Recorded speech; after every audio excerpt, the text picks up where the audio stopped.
Bueno, Fede Vázquez ya está en el piso. ¿Cómo le va? En la mesa de Seguro La Habana. Bienvenido, Fede, ¿cómo va? Muy bien. ¿Cómo estás vos? Si me escuchara desde los dos... está bueno cuando te escuchas con los auriculares, está buenísimo. El sonido estéreo garpa un montón, pero bueno. Alguien que hable con el director de esta radio, por favor, que...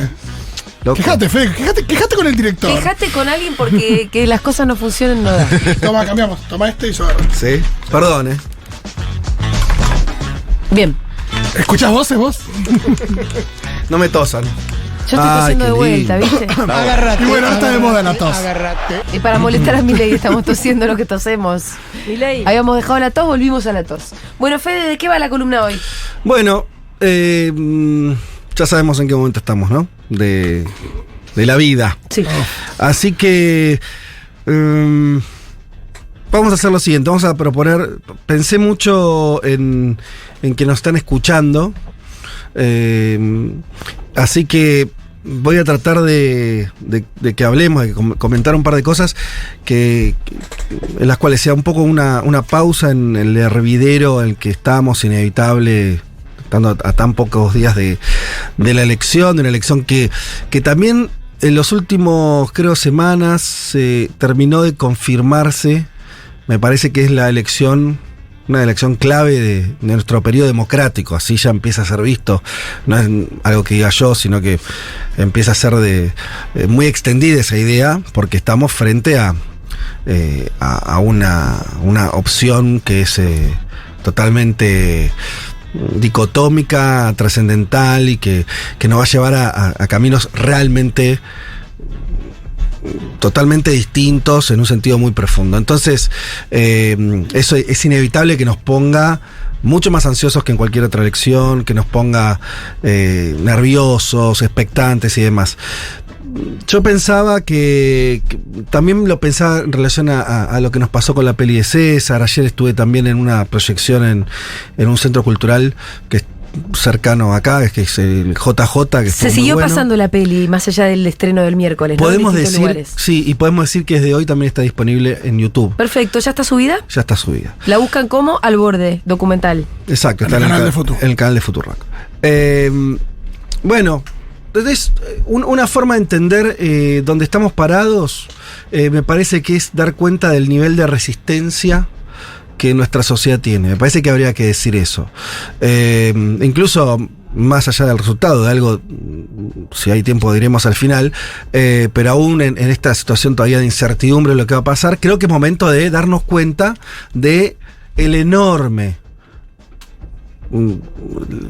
activo que tiene esa fuerza social que tenemos los argentinos y las argentinas.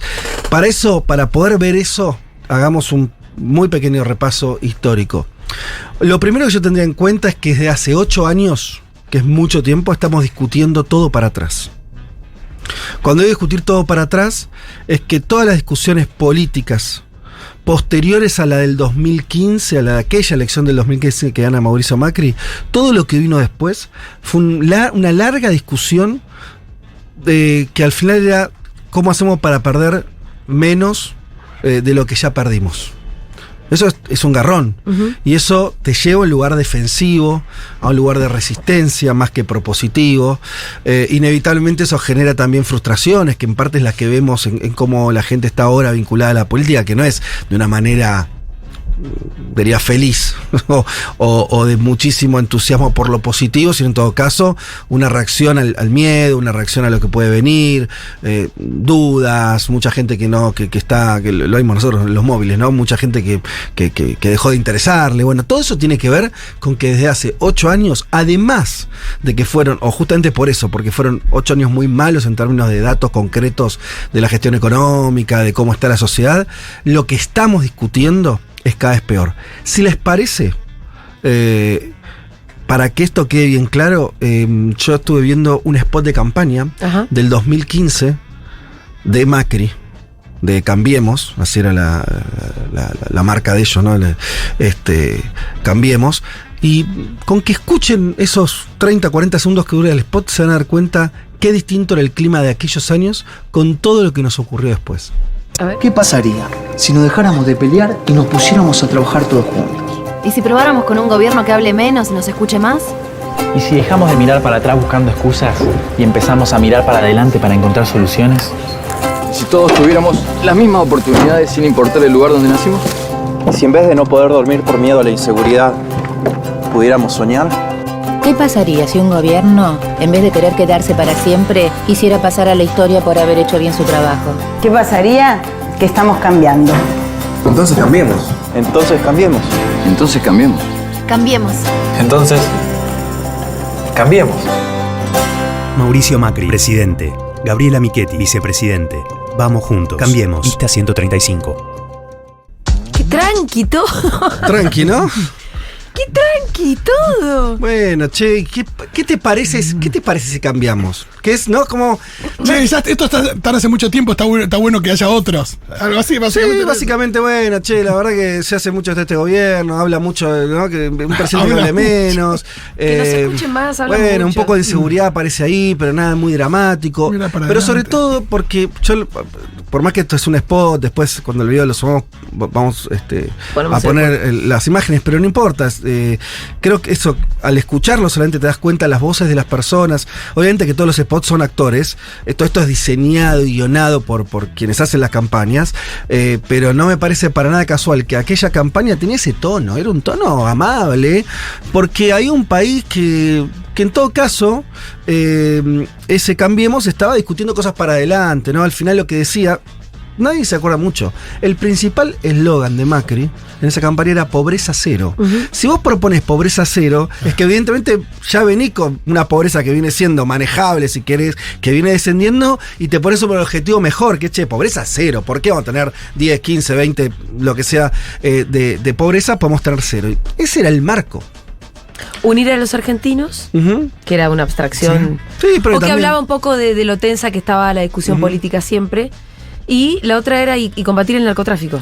Claro, puede ser una entelequia. Lo que voy a decir, pobreza cero es el mensaje social más poderoso que tenía esa campaña. Sí. Fue el que más le reclamamos cuando empezó a avanzar el gobierno de Macri, dije que allá, claro, la pobreza cero. Y terminó aumentando la pobreza Macri, pero a lo que voy es, me interesaba ver que, para entender, cuando decimos pues es, che, estos 8 años que entonces tirás datos económicos, así eran los spots de campaña, tenemos muy frescos lo que son los spots de campaña hoy, de Milei, de Patricia Bullrich, de Larreta, por nombrar los que estaban cerca de ideológicamente de ese Cambiemos del 2015.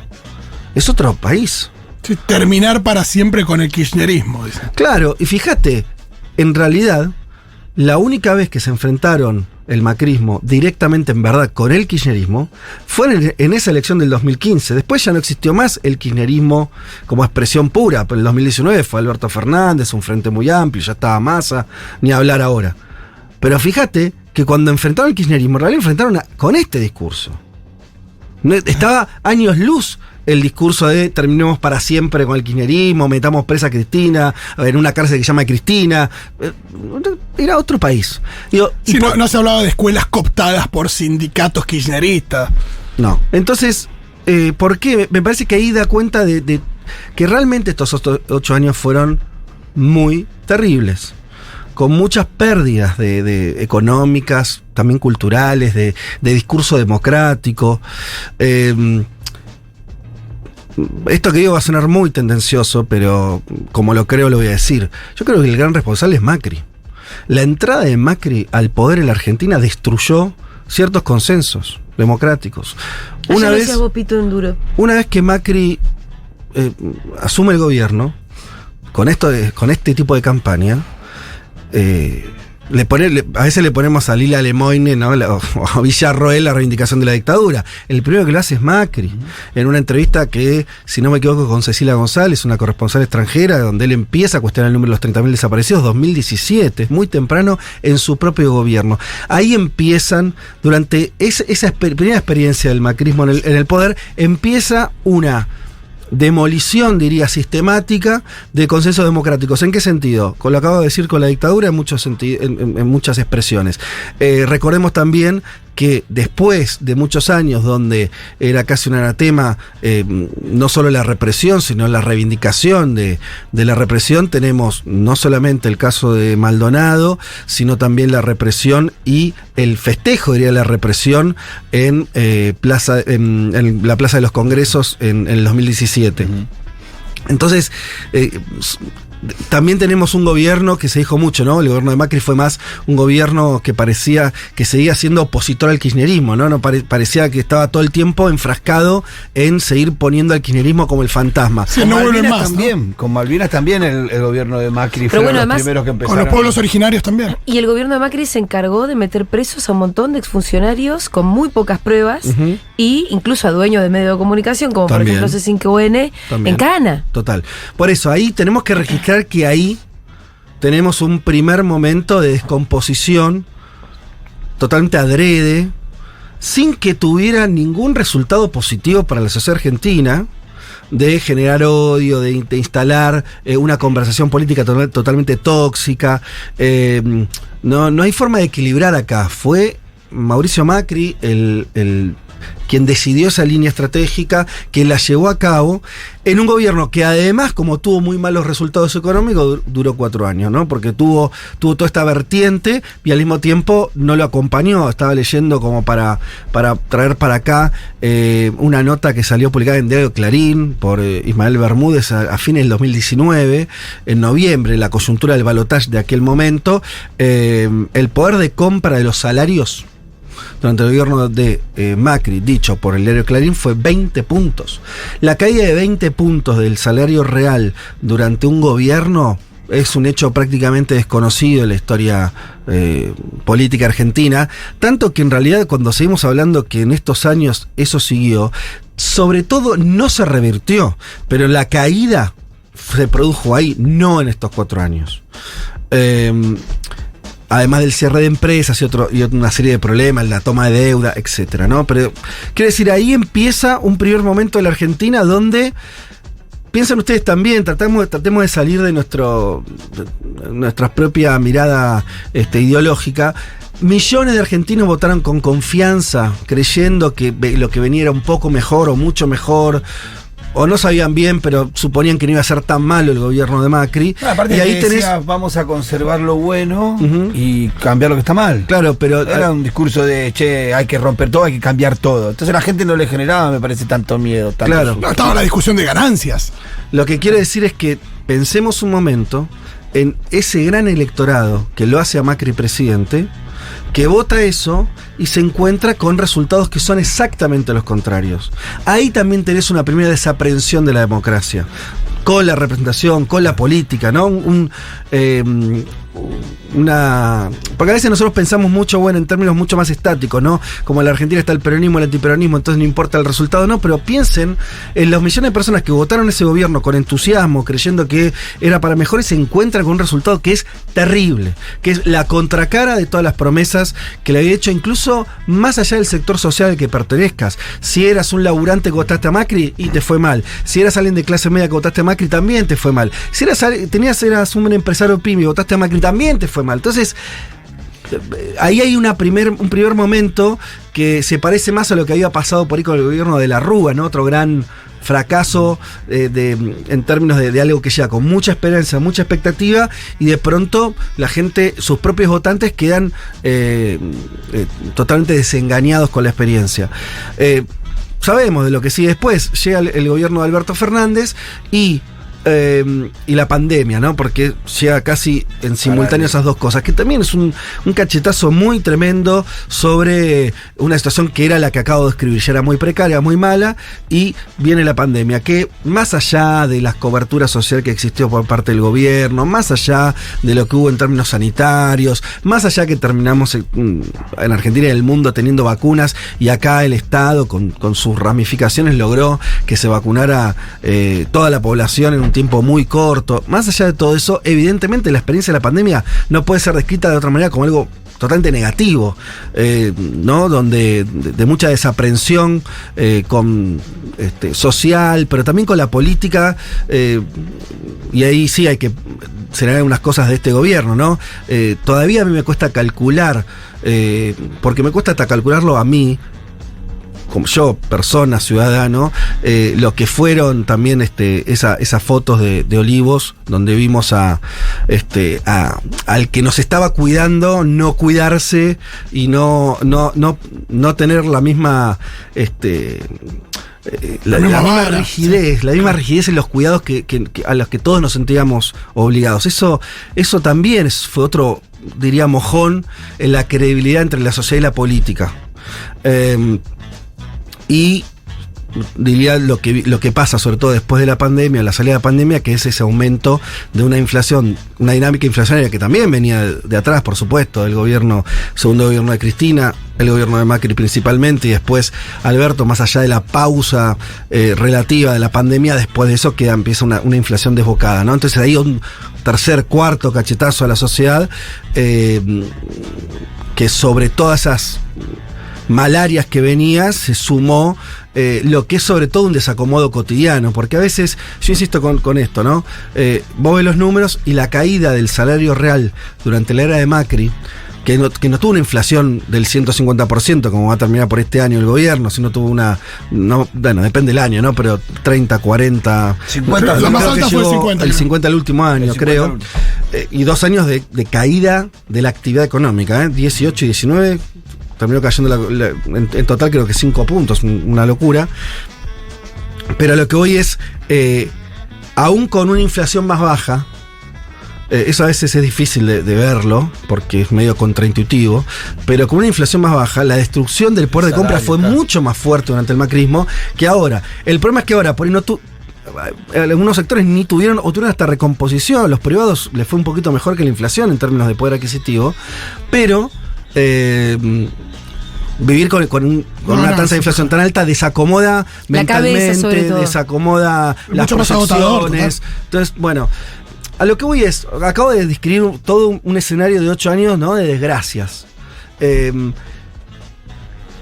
Y esta sociedad, con todo eso a cuestas, está a punto de tener un acto, diría, épico, de frenar el ascenso de la ultraderecha con todo este marco. Porque una cosa es frenar el avance de la ultraderecha en España. Claro. Donde vos tenés las variables bastante controladas, no hay una situación de pobreza extensa, no hay una crisis en la calle. Por supuesto que tienen problemas, pero una cosa es eso. Sí, claro. Y otra cosa es frenar a la ultraderecha en este marco. Entonces también tenemos que buscar las razones de cómo estamos haciendo para en este marco tener serias chances de que Milei no llegue a la presidencia. Y ahí me parece que hay que hablar de las resistencias que tenemos como sociedad argentina, que son un montón, y sí, creo que la estamos viendo sobre todo en las últimas semanas de la campaña. Por supuesto que hay un mérito del candidato, de Massa, esto se dice mucho y está muy bien, y que es un profesional que logró sobreponerse a toda esta situación, tomó el Ministerio de Economía en un momento complicado, tomó ciertas medidas de compensación en un contexto muy malo. Pero me parece que eso solo no explica ni de casualidad lo que estamos viviendo y lo que estamos a punto de vivir. Me parece que da cuenta de un espíritu que tenemos en la Argentina, que lo tenemos construido históricamente, que lo tenemos a partir de una serie de ejemplos, ¿no? Cuando la sociedad aguanta el nivel de odio que estamos aguantando generado por La Nación Más, por Radio Rivadavia, ¿no? Para ser precisos, ¿no? Sobre todo, por Clarín desde muchos años antes hasta ahora. Y la sociedad no responde. Y todavía no tenemos las escenas de violencia que son promovidas desde arriba. Eso habla de un poder de resistencia que tenemos nosotros, que está anclado en el ejemplo de las madres, está anclado en el ejemplo de las abuelas, está anclado en el ejemplo de una democracia que funciona. En este país, ahora lo empiezan a decir algunos, este país no solo se bancó en los últimos 40 años cambios totalmente bruscos en términos democráticos, o sea, gobernaron unos y otros, y nadie chistó. Al que le tocó perder, así se perdiera mucho en el camino. Otros países, otras sociedades no son así de ejemplares. Tenemos una historia, creo que el peronismo, te diría, tiene sobre todo esto, para mí es clave, ¿no? El peronismo soportó desde el año 55 para acá que le hagan cualquier cosa, y el peronismo nunca se fue de la democracia. Al peronismo le hicieron todo. Le hicieron golpe de Estado, fusilaron gente, le desaparecieron miles de personas, lo proscribieron 18 años. Le bombardearon la cara. El peronismo, como movimiento, olvídate de un dirigente, otro a la izquierda, al centro, a la derecha. El peronismo apostó siempre a la democracia. Eso es un pilar, es una fortaleza, es como algo que también te marca los límites, en el buen sentido, ¿no? De decir las cosas que se hacen y que no se hacen, que están permitidas o no. Otras sociedades van a la guerra. Lo tenemos ejemplos cercanos en el continente. O se van hacia estallidos, ¿no? El caso de Perú, que se habla siempre, ¿no? Perú, que supo tener un movimiento político más o menos importante, de raigambre popular, no soportó la ciudad del neoliberalismo y le estalló el sistema y nunca recompuso. Y no hay quien represente ni a esos pobres, ni a los que quedan excluidos, ni a los que trabajan en un hospital. El peronismo sigue casi de forma mágica representando a un montón de sectores que no son lo mismo ni quieren lo mismo. Todavía, esto es otra situación, representar a los que están afuera del sistema, a los que están agarrados como pueden, a los asalariados con buenos sueldos, a empresarios. Toda esa complejidad que el peronismo todavía mantiene, le da a la democracia una solidez y también explica que estemos todavía donde estemos. Sí, y ese aprendizaje también de al día después de la elección decir, bueno, acá hay voto peronista que se fue a La Libertad Avanza, por ejemplo, y enseguida es decir, bueno, ¿qué es ese voto? ¿Qué pasa con ese voto? ¿Quiénes son esas personas? ¿Cómo hay que ir a buscarlas y atender sus necesidades también? Ese aprendizaje también es muy automático y vemos que en otras fuerzas políticas no se da. Bueno, porque el peronismo no es un partido. Y no es solo el peronismo el que tiene el escudito. Trato de pensar algo más grande, ¿no? Más en términos de cultura política. Hay una cultura política, Fito, estoy muy de acuerdo con lo que decís, y era un poco con lo que quería cerrar, que permea este día, lo que pasó en las últimas semanas, ligado a lo que llamamos micromilitancia, lo que pasó con la peli de César, lo que pasó con distintas expresiones, ustedes ya lo contaron, ¿no? De gente subiéndose a los medios de transporte y tratando de comunicar sus experiencias dolorosas muchas veces, pero o historias de vida, ¿no? Es el médico que contó cómo se pasó 50 años atendiendo gente en un hospital público, entonces diciéndole a los otros que están ahí en el subte, che, no voten el que viene a destruir esto, porque esto es un esfuerzo y es un ejemplo en el mundo también. Todas esas son formas de resistencia que tenemos y que me parece que son las que van a explicar posiblemente el resultado del domingo. Sin eso, la verdad que me parece que no hubiera habido chances, porque, insisto, los últimos años fueron tan malos que uno no puede sino comprender también a un electorado que en otra situación diga, ay, bueno, loco, no me importa quién sea y si es medio nazi o no, pero salgamos de esta situación. Toda esta malla que acabo de describir y que ustedes vienen contando acá en el programa también, me parece que es la que está permitiendo una resistencia que es, en serio, si la pones en perspectiva histórica, es una cosa maravillosa, es una cosa totalmente inédita, que pasó en otros momentos de la historia argentina. Por eso digo, hay mojones donde la Argentina sale para lados que son mucho más virtuosos de lo que la situación daba. El propio 2001 todo el mundo decía desintegración nacional. Nadie suponía que rápidamente la Argentina se iba a poner de pie. La salida de la dictadura de la Argentina, ¿no? Que ahora se habla mucho, ¿no? También con el tema de Alfonsín y yo qué sé, y los 40 años de democracia. La salida de la dictadura de Argentina fue increíble. Argentina había perdido una guerra y venía de 8 años de una dictadura de la más sangrienta de América Latina, y sale con un demócrata que además ni siquiera era peronista, quiere decir, alguien hasta con cierta debilidad política en sus orígenes, pero acompañado por la sociedad, dijo, te vamos a bancar. Entonces me parece que eso es lo que a mí me da mucha alegría de estos días. Estamos viendo eso de vuelta, renacido, con mucha fortaleza, y nada, eso, chicos. Y después hay una cosa que dejé para el final. Yo me acordé de algo. Yo soy hincha de Racing. Sí. Bueno, lamentablemente. Lamentablemente. Bueno, ustedes saben que nuestro año glorioso, de por lo menos. Fue 2001. 2001, claro, sí. Salimos campeones después de 35 años de sequía. Eran los circos festejando en diciembre de 2001. Sí. Sí, es verdad. Se jugó la final el 27 de diciembre. Se jugó solo ese partido, o sea, la fecha 19, la última, pero el resto no se jugó porque estaba medio un quilombo. ¿No? Jugamos nosotros y jugó River en realidad también, que estaba disputando todavía el campeonato. Bueno, pero ustedes saben que venimos con toda una cosa, y nosotros me parece que acompañamos esta idea de, che, no hay que ser triunfalistas, ¿no? Como la cosa, esta pareja, y evidentemente dicen que está pareja. Sí. Pero yo me acordé de esto. Mostaza Merlo, el director técnico de Racing, y fue emblemático como director técnico porque lo sacó campeón, pero sobre todo porque muy temprano, en la fecha 4/5, Racing le fue más o menos bien, pero era muy temprano en el transcurso del campeonato, que duraba 19 fechas. A la 4/5 fecha le empiezan a preguntar a Mostaza Merlo si Racing estaba para ser campeón. Y él encontró una figurita ahí mismo, una imagen, decir, no, vamos paso a paso. Y se transformó en el emblema, ¿no? Lo decía todo el tiempo, se transformó en una cábala. De lo que yo me acordé ahora es que va pasando el campeonato. De hecho, a Racing le va muy bien, tiene un invicto. Lo pierde con Boca 3-1 en un partido que nos hizo temblar ya en la fecha 11, 12 por ahí. Juega con River, gana. Empata, faltando 2 fechas en la fecha 17 con Banfield. Y se llena de dudas, porque Racing estaba muy cerca de River y no me acuerdo quién más estaba ahí peleando el campeonato. Y entonces Racing no era un equipo de buen fútbol. Era de aguante. Era un tratorcito. Era de aguante. Ganaba 1-0, 2-1, no goleaba. Y en ese partido, Mostaza Merlo, después del empate, dice, se terminó el paso a paso, vamos a salir campeones. Tremenda fue esa declaración. Yo creo que ahí gana el campeonato Merlo. Por eso creo que es el momento de decir, el domingo vamos a ganar.